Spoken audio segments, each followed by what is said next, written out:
Welcome to CBSE words.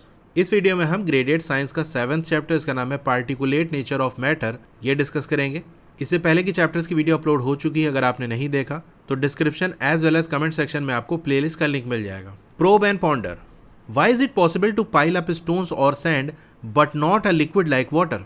आप stones को, sand को तो पाइल अप कर सकते हो, इसका तो ढेर लगा सकते हो, लेकिन पानी को पाइल अप नहीं कर सकते। एक के ऊपर एक पानी रख के उसका ढेर नहीं लगा सकते। जैसे यहाँ देखो, आपको एक इमेज दी भी है। ये देखो, यहाँ पर पत्थर को एक के ऊपर एक रखा जा रहा है, पाइल अप किया जा रहा है। ये देखो, बच्चा सैंड को ऐसे गिरा रहा है, तो पत्थर को हम एक के ऊपर एक रख के इसको पाइल अप कर सकते हैं। इसी तरह का सैंड को गिराते जाओ तो ऐसे सैंड का ढेर बन जाता है। घर में जब कंस्ट्रक्शन वगैरह होता है तो बालू आती है ना, तो बालू जब गिराई जाती है, देखो इस तरह से एक पिरामिडल शेप का ढेर लग जाता है कि नहीं। लेकिन वाटर का ढेर कभी ऐसा देखा आपने? कैसे वाटर एक के ऊपर एक लगा हो या ऐसे कोई ढेर बना हो? वाटर किसी कंटेनर के अंदर होता है, अगर वो कंटेनर से बाहर हम निकालें, गिरा दें, तो पूरा फैल जाएगा, उसका ढेर हम नहीं लगा सकते। तो क्वेश्चन यही है कि स्टोन्स और सैंड को हम पाइल अप कर सकते हैं, उनका ढेर लगा सकते हैं, लेकिन वाटर का नहीं, या इसके अलावा और भी जो लिक्विड्स होते हैं उनका नहीं। ऐसा क्यों? Why does water take the shape of folded hands but lose that shape when released? अगर अपने हैंड को फोल्ड करो, उसके अंदर वाटर भरो, तो वो जो वाटर है वो फोल्डेड हैंड का शेप ले लेता है। लेकिन जब रिलीज करते हो, हाथ को आपने स्ट्रेट कर दिया या हाथ को अलग कर दिया, तो वो शेप खत्म हो जाता है, वो शेप बाकी नहीं रहता। यानी सिंपल सी बात है, जिस कंटेनर में आप वाटर रखोगे उसका शेप ले लेता है। अगर उस कंटेनर से दूसरी जगह मूव करोगे तो जहाँ जाएगा वैसा शेप ले लेगा। सिंपल आपने किसी फ्लैट सरफेस पे छोड़ दिया तो वो पूरा फैल जाएगा। तो ऐसा क्यों होता है? We can not see air, so how does it add weight to an inflated balloon? हम एयर को देख नहीं सकते, लेकिन किसी बैलून के अंदर अगर एयर भरे तो उस एयर का वेट ऐड क्यों हो जाता है? मतलब एक खाली बैलून का वेट लो और फिर उस बैलून के अंदर एयर भर के वेट लो, तो थोड़ा सा वेट बढ़ा हुआ आपको पता चलेगा। तो वो एक्स्ट्रा वेट किसका होगा? वही एयर जो हमने अंदर फिल की, बहुत थोड़ा सा डिफरेंस आएगा, लेकिन वो थोड़ा सा डिफरेंस एयर के वेट की वजह से है। तो एयर को देख नहीं सकते, लेकिन उसका वेट क्यों होता है? Is the air we breathe today the same that existed thousands of year ago? क्या वो एयर जो आज हम ब्रीथ करते हैं, सांस लेते हैं, हज़ारों साल पहले वैसे ही एयर थी या कुछ और था उसके अंदर? ये क्वेश्चन है।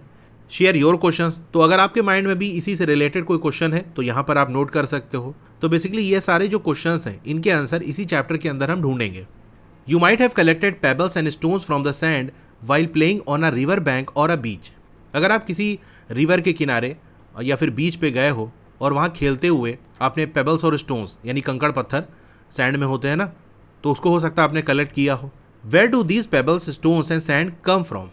अभी जो पेबल्स हैं यानी कंकड़ हैं और स्टोन्स यानी पत्थर हैं, थोड़े बड़े साइज़ के होते हैं, कंकड़ छोटा छोटा होता है, और सैंड यानी जो बालू होती है बहुत छोटे छोटे दाने से बनी होती है। तो ये सब आते कहाँ से हैं? क्या कभी आपने सोचा? तो चलिए इसके बारे में जानते हैं। In the mountains rocks gradually break down due to erosion. अब जो माउंटेन्स हैं वहाँ पर रॉक्स होती है, चट्टानें होती हैं बड़ी बड़ी। अब उन माउंटेन एरिया से जो रिवर बह के आ रही होती है वो क्या करती है? अब देखो, माउंटेन से रिवर निकल कर आ रही है तो माउंटेन से नीचे उतरेगी, काफ़ी स्लोप रहेगा, बड़ी तेज़ी से पानी आएगा कि नहीं? ये माउंटेन से रिवर बहते हुए आ रही है तो माउंटेन से नीचे उतरेगी तो बड़ा स्लोप रहेगा। ढाल पे पानी बहता है तो काफ़ी स्पीड होती है। अब इस रिवर के आसपास जो रॉक्स होंगी, चट्टानें होंगी, पत्थर होंगे, उनसे ये पानी जब टकराएगा तो यहाँ पर इरोजन होगा, यानी ये जो रॉक्स हैं ये कटना शुरू हो जाएंगी, इसके टुकड़े कट कट के इस रिवर के अंदर आ जाएंगे। साथ ही साथ जो किनारे मिट्टी होगी वो भी कटेगी, तो मिट्टी के ऊपर जो भी पत्थर वगैरह होंगे वो इस पानी के अंदर चले जाएंगे। तो कई तरीके से बेसिकली जो रॉक्स है, यानी रॉक के जो टुकड़े हैं, जो स्टोन्स वगैरह हैं, वो इस पानी के अंदर चले जाते हैं, यानी रिवर जो बह रही है उसके अंदर आ जाते हैं। Rivers flowing through these region carry along the eroded rock pieces. अब जो रिवर बहती हुई आ रही है वो अपने साथ यही जो इरोडेड रॉक है, वो चट्टान जिसके टुकड़े कट कट के पानी के अंदर गिर गए, पानी के बहाव की वजह से। ये बहुत स्लो प्रोसेस होता है, ऐसा नहीं कि एक झोंका पड़ा और पत्थर के टुकड़े हो गए। रॉक बड़ी स्ट्रांग होती है ना, लेकिन लगातार पानी बहते बहते बहते बहते वो निशान बनते बनते बनते धीरे धीरे एक टाइम आता है उसके टुकड़े कट के अलग होने लगते हैं। तो जब पानी बह के नीचे की तरफ आता है तो अपने साथ यही जो रॉक के पीसेस हैं जो कि इरोड हो चुके थे वो चले आते हैं। अब आप सोच रहे हो कि स्टोन्स कैसे बह के चले आते हैं?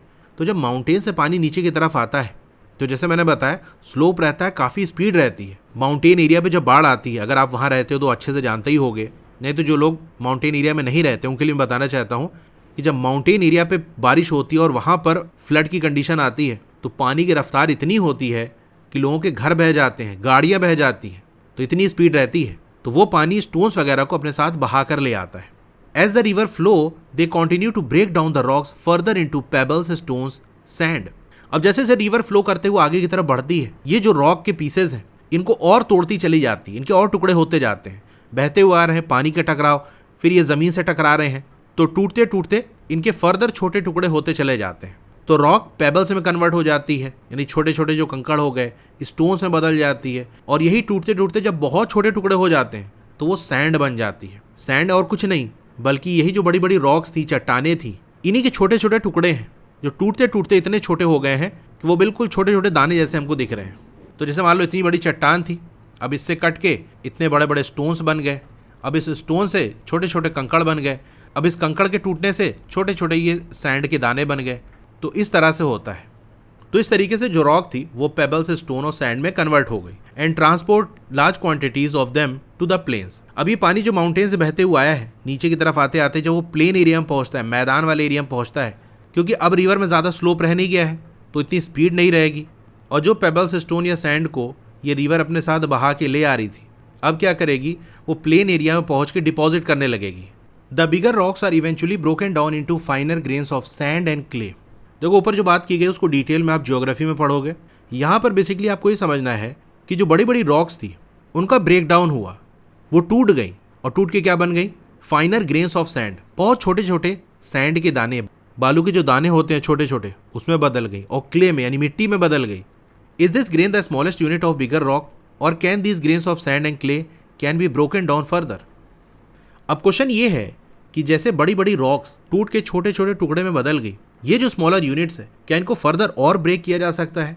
यानी क्या जो सैंड का ग्रेन है या क्ले का जो एक दाना है जो कि और छोटा होता है, सैंड से भी काफ़ी छोटा होता है, क्या उसको भी हम फर्दर ब्रेक कर सकते हैं, उसके भी और टुकड़े कर सकते हैं? लेट अस फाइंड आउट, चलो पता लगाते हैं।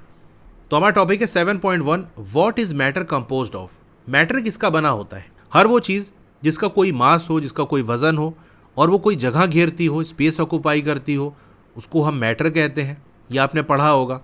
तो क्वेश्चन ये है कि मैटर किससे बना होता है। Activity 7.1, let us explore. Take a stick of chalk, figure 7.1 में आपको दिया है, ये स्टिक ऑफ चॉक है, and break it into 2 pieces, और उसको 2 टुकड़े में ब्रेक कर दो। 20 से तोड़ दिया तो देखो ये 2 टुकड़े हो गए इसके।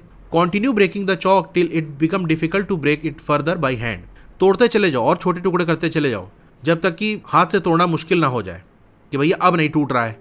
Grind the small pieces of chalk thus obtained, figure 7.1c, using mortar and pistol.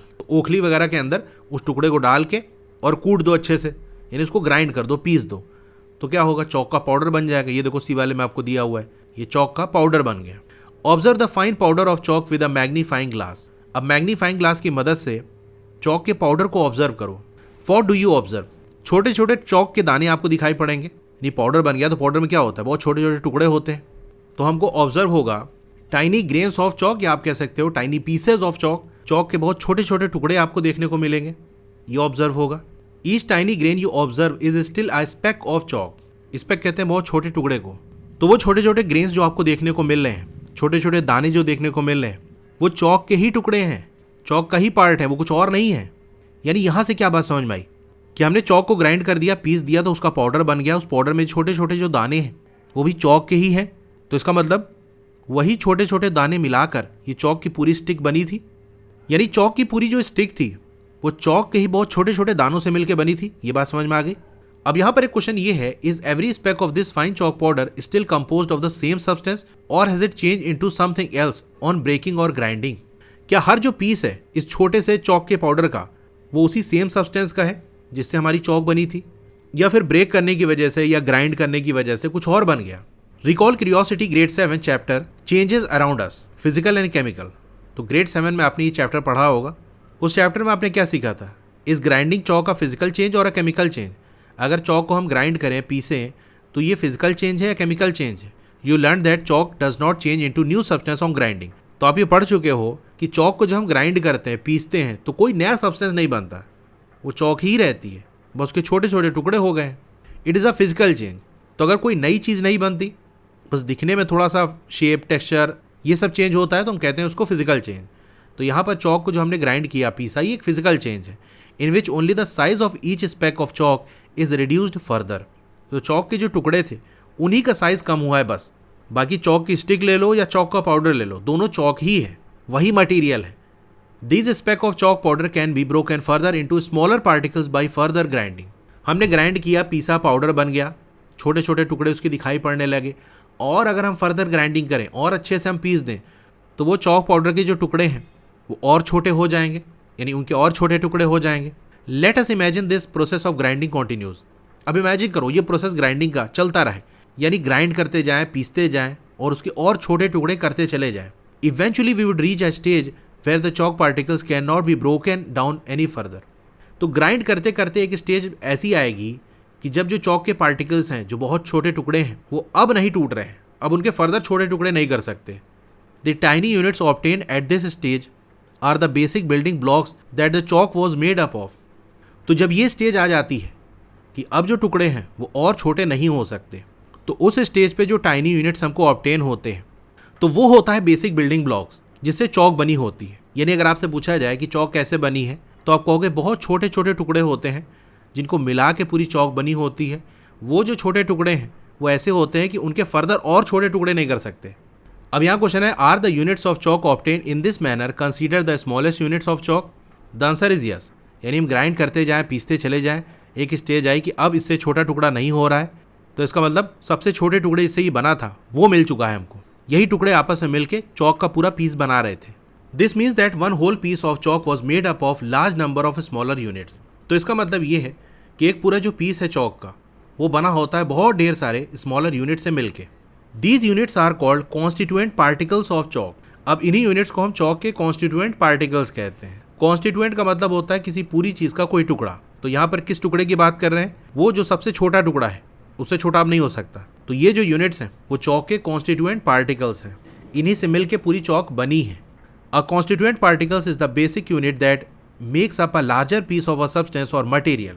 तो अब क्वेश्चन अगर आपसे पूछ लिया जाए what are constituent particles, तो यही आपको लिखना है। ये constituent particle बेसिक यूनिट है जो किसी सब्सटेंस या मटेरियल का बड़ा पीस बनाती है। जैसे हमने लोहे का टुकड़ा ले लिया तो एक सिंगल चीज़ नहीं है, बल्कि वो बहुत छोटे छोटे टुकड़े से मिलके बना है। लकड़ी का एक टुकड़ा ले लिया, देखने से लगेगा ये तो कुछ जोड़ ही नहीं है, तो पूरा एक सिंगल यूनिट है। लेकिन आप गलत हो। अगर लकड़ी को आप काटते चले जाओ, इसके टुकड़े होते जाएंगे कि नहीं? तो लकड़ी के आप टुकड़े करते चले जाओ, एक टाइम आएगा कि अब उससे छोटा नहीं हो पाएगा। तो वो जो बिल्कुल छोटे वाले टुकड़े मिले, हम क्या कह सकते हैं, उन्हीं से मिलकर पूरी लकड़ी बनी थी। या लोहे के आप टुकड़े करते चले जाओ, तो एक पॉइंट आएगा कि अब फर्दर उसके और छोटे टुकड़े नहीं हो पा रहे हैं। तो वो जो हमको टुकड़े मिलेंगे छोटे वाले, उसको हम क्या कहेंगे कि ये आयरन के, लोहे के कॉन्स्टिट्यूएंट पार्टिकल्स हैं। इन्हीं पार्टिकल से मिलकर ये पूरा लोहे का पीस बना है।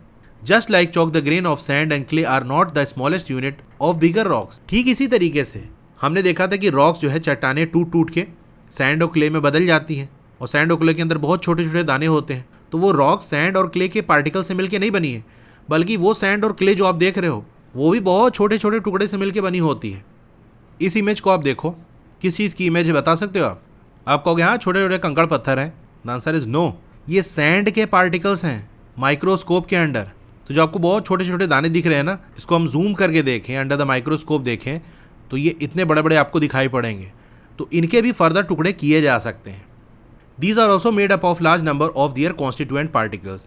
तो ये सैंड और क्ले के जो ग्रेन्स हैं ये भी बहुत ढेर सारे कॉन्स्टिट्यूएंट पार्टिकल से मिलकर बने होते हैं। Let us explore further. चलो और एक्सप्लोर करते हैं। Recall the dissolution of sugar into water to form a solution.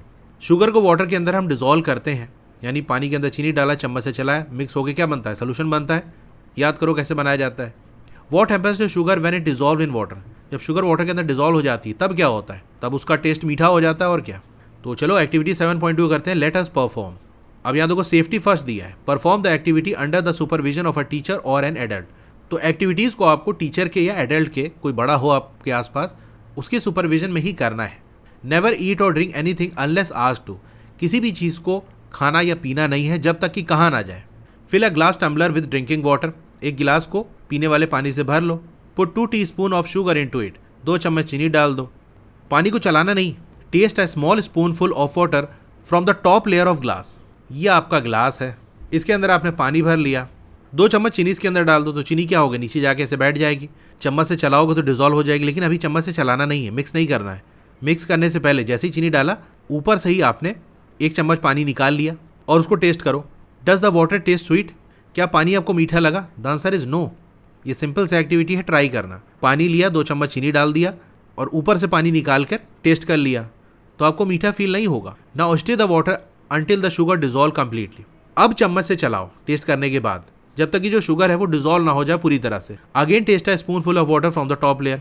चीनी घुलने के बाद फिर से ऊपर की लेयर से आप 1 चम्मच पानी निकालो और उसको टेस्ट करो।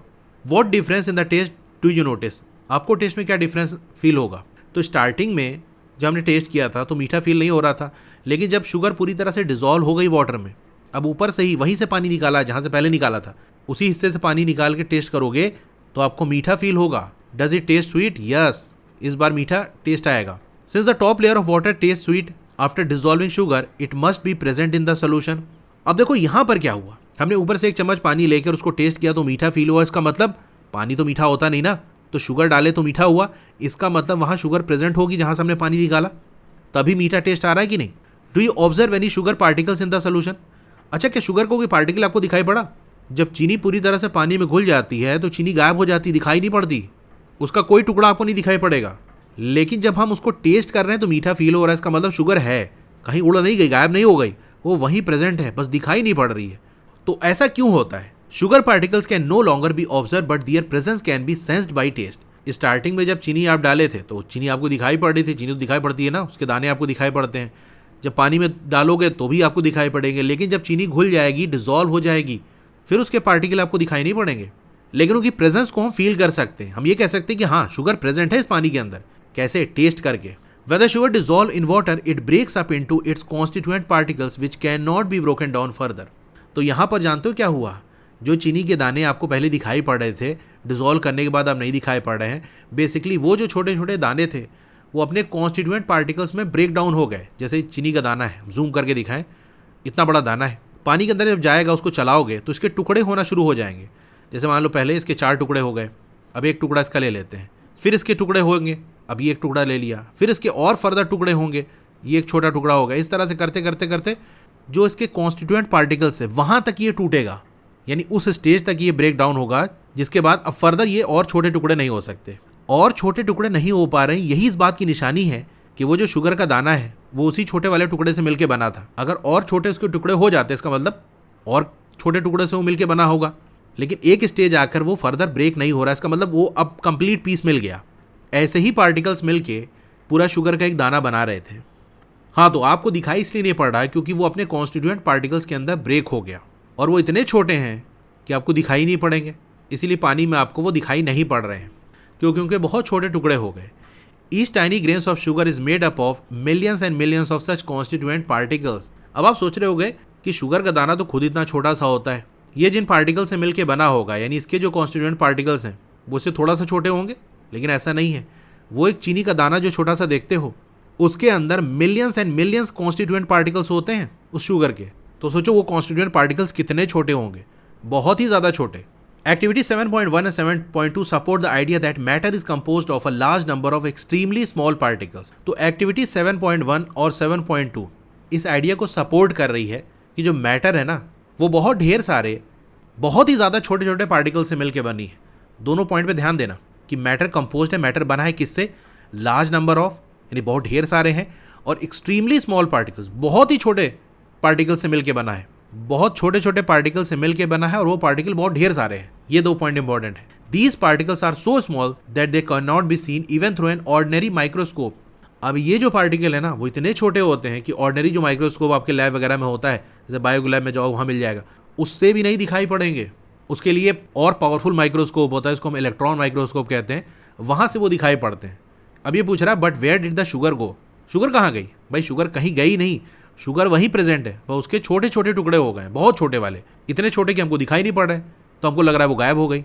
जैसे आप पीछे के चैप्टर से पढ़ कर आ रहे हो माइक्रो ऑर्गेनिजम्स के बारे में, बैक्टीरिया हो गया, वायरस हो गए, तो हमने देखा होगा वो हमारे आसपास प्रेजेंट रहते हैं, लेकिन वो बहुत छोटे होते हैं, इसी वजह से हमको दिखाई नहीं पड़ते। तो कोई चीज़ दिखाई नहीं पड़ी इसका मतलब ऐसा नहीं कि वो है ही नहीं। The tiny sugar particles separate and occupy the available space between the water particles. तो शुगर के पार्टिकल दिखाई नहीं पड़ते, उसका एक रीज़न तो ये है कि उनके बहुत छोटे टुकड़े हो गए। दूसरा रीज़न ये है कि वाटर भी मैटर है, यानी वाटर भी पार्टिकल से मिल के बना है। इसके बारे में आगे हम अच्छे से समझेंगे कि कैसे पार्टिकल्स हैं, क्योंकि चॉक, सैंड, ये सब तो एग्जाम्पल आप समझ पा रहे हो। क्या उसको ग्राइंड कर दें, पीस दें तो वो छोटे छोटे टुकड़े हो जा रहे हैं, लेकिन वाटर के टुकड़े ये तो नहीं समझ में आ रहा। तो आगे हम देखेंगे। अभी इतना समझ लो कि वाटर जो है ये भी पार्टिकल से मिलके बना है। तो जो लिक्विड है ना उसके पार्टिकल्स में बीच बीच में कुछ जगह होती है। जैसे ये हमने वाटर के 6 पार्टिकल्स बनाए, तो आप यहाँ देख सकते हो ये बीच बीच में जगह हैं। जो शुगर हमने डाली थी उसके बहुत छोटे टुकड़े हो गए, वो टुकड़े इन्हीं वाटर पार्टिकल के बीच बीच में आ गए। जहाँ जहाँ उनको जगह मिली वहाँ पर ये फिट हो गए। इसीलिए जो शुगर है वो पानी के अंदर डिजोल्व हो जाती है। वरना चीनी हमने पानी में डाला, चलो छोटे टुकड़े हो गए, वो टुकड़े नीचे बैठ जाते। जैसे हमने चीनी डाला तो नीचे बैठ जाती है ना, तो उसके टुकड़े भी नीचे ही बैठे रहते। अगर चीनी के पार्टिकल नीचे ही रहते तो ऊपर से अगर हम टेस्ट करते तो हमको मीठा फील ही ना होता, क्योंकि शुगर के जो पार्टिकल है वो तो नीचे ही बैठे हुए हैं, ऊपर तो है ही नहीं कोई पार्टिकल। तो जब इसके छोटे टुकड़े होते हैं तो ये मूव करते हुए पूरे वाटर में जहाँ पर भी जगह होती है वहाँ पर चले जाते हैं। These spaces between the particles are known as inter particle space. अब यही जो जगह होती है पार्टिकल्स के बीच में, इनको हम इंटर पार्टिकल स्पेस कहते हैं। तो अगर आपसे एग्जाम में पूछ लिया जाए what are inter particle space, तो आप ऐसे आंसर दे देना, the spaces between constituent particles of a matter is called inter particle spaces. Chalk and sugar can both be broken down into their constituent particles, but how are the constituent particles held together to form a solid piece we see? अब इसने बड़ा अच्छा question पूछा है कि चौक और sugar इसको हम ब्रेक डाउन कर सकते हैं, तोड़ सकते हैं कॉन्स्टिट्यूएंट पार्टिकल्स में, लेकिन ये जो कॉन्स्टिट्यूएंट पार्टिकल्स हैं ये कैसे आपस में जुड़े थे? चौक का पीस है, ग्राइंड किया, उसके टुकड़े हो गए, कॉन्स्टिट्यूएंट पार्टिकल्स अलग अलग हो गए, लेकिन आपस में कैसे मिले थे? चौक तो चलो थोड़ा सा ताकत लगाने पर ये टूट जाती है। अगर हम किसी आयरन पीस की बात कर ले, लोहे के टुकड़े की बात कर लें, तो ये भी पार्टिकल से मिलके बना है। क्या इसके पार्टिकल आप अलग कर सकते हो कि चलो हाथ से खींच के अलग कर दें? ये पार्टिकल्स ही तो हैं यहाँ पर प्रेजेंट हैं। जैसे ये पार्टिकल्स मिलके पूरा लोहे का पीस बना है। आप चाहो कि यहाँ कुछ पार्टिकल यहाँ से ऐसे निकाल लें हाथ से खींच के, तो निकाल लोगे? लोहा कितना स्ट्रांग होता है ना। तो क्वेश्चन इसका यही है कि ये जो कॉन्स्टिट्यूएंट पार्टिकल्स हैं ये कैसे सारे एक साथ रहते हैं किसी सॉलिड पीस के अंदर जो हम देखते हैं। कोई लोहे का टुकड़ा हो गया, कोई पत्थर हो गया, कोई लकड़ी का टुकड़ा है, तो इनमें जो पार्टिकल्स हैं एक साथ कैसे रहते हैं? क्या चीज़ है जो इनको एक साथ रखती है? तो आज का डिस्कशन हमारा यहाँ पर एंड होता है। क्लास 8 की और वीडियो देखना चाहते हो तो इस तरह से आपकी वीडियो चली होगी। पहले वीडियो को लाइक कर लो, चैनल को सब्सक्राइब कर लो, मोर पे क्लिक कर देना है, फिर से मोर पे क्लिक कर देना है, तो आपका डिस्क्रिप्शन ओपन हो जाएगा। यहाँ पर आपको मेरे व्हाट्सएप चैनल का लिंक मिल जाएगा, उसको ज्वाइन कर लोगे तो आपको लेटेस्ट अपडेट मिलती रहेगी। डोंट वरी, आपका नाम और फोन नंबर किसी को भी विजिबल नहीं होगा। फिर क्लास 8 की बेस्ट बुक का लिंक मैंने दे दिया है, इस लिंक पे क्लिक करके यहाँ से परचेज कर सकते हो। अब अगर आपको स्टडी मटेरियल चाहिए, जैसे नोट्स हो गया, एक्सरसाइज के सॉल्यूशन हो गया, तो मेरी वेबसाइट विजिट कर सकते हो। और नीचे आओगे तो क्लास 8 मैथ्स की चैप्टर वाइज प्लेलिस्ट मिल जाएगी। जिस चैप्टर की वीडियो देखनी है उसके साथ में जो लिंक है उस पर आप क्लिक करोगे तो उस चैप्टर की प्लेलिस्ट ओपन हो जाएगी। और नीचे आओगे तो और भी जो सब्जेक्ट्स हैं उनकी प्लेलिस्ट का लिंक मिल जाएगा। Okay, thank you.